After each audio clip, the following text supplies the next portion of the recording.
சப்பாத்தி தோசைக்கு ஒரு கிரேவி செய்யலாமா? அதுக்கு ஒரு வாழைப்பூ எடுத்துருக்கேன் பாருங்கள். அந்த நரம்பு தொப்பை அதை க்ளீன் பண்ணிவிட்டு நல்லா வதக்கி விட்டு ஆறுனதுக்கப்புறமா ஒரு மிக்ஸி ஜாரில் போட்டு ஒரு ஃபேஸு பார்த்துக்கு அரைச்சி விட்டுருங்க.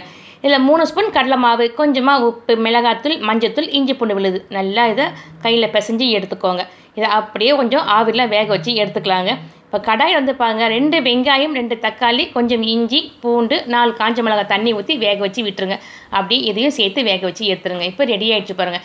இது நல்லா வெந்ததுக்கப்புறமா ஆறுனதுக்கப்புறம் ஒரு மிக்ஸி ஜாரில் போட்டு நல்லா பேஸ்ட் பார்த்து அரைச்சிட்டு அப்படியே ஒரு கப்பில் மாற்றிக்கோங்க. பாருங்கள் ஃப்ரெண்ட்ஸ், இப்போ இது ரெடியானதுக்கப்புறம் அப்படியே ஒரு ஷாலோ ஃப்ரை பண்ணி ஒரு தட்டில் மாற்றி விட்டுருங்க. ஸோ இப்போ எல்லாம் ரெடி ஆகிடுச்சு பாருங்கள். கடாய் எடுத்துக்கோங்க. எண்ணெயை சேர்த்துட்டு பட்டை, லவங்கம், பிரிஞ்சி இலை, ஏலக்காய் சேர்த்து அரைச்சி விட்டு இந்த பேஸ்ட்டும் சேர்த்துக்கோங்க. பட்டரு, கொஞ்சம் கரம் மசாலா, கஸ்தூரி மேத்தி, சர்க்கரை, உப்பு எல்லாம் சேர்த்து கலந்து விட்டு அந்த தண்ணியை சேர்த்து வறுத்து விட்டு எதையும் சேர்த்துக்கலாங்க. சூப்பரான கிரேவி ரெடிங்க. கண்டிப்பாக ட்ரை பண்ணி பாருங்கள். ரொம்ப ரொம்ப நல்லாயிருக்கும்.